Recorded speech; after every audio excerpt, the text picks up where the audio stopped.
These are the wildest aviation moments from this week's episode. This Antonov An-225 sliced through thick fog as it descended for landing. This Iberia Airbus A340 touches down with its left winglet completely missing. This Winair DHC-6 Twin Otter makes one of the lowest approaches ever into St. Bart's. This British Airways Airbus A340 leaves a trail of smoke during a dramatic go-around.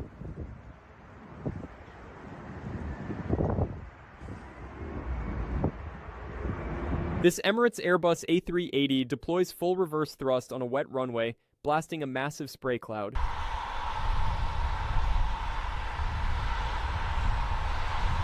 This Piper Cub pilot nails a landing on a moving truck during a thrilling airshow performance.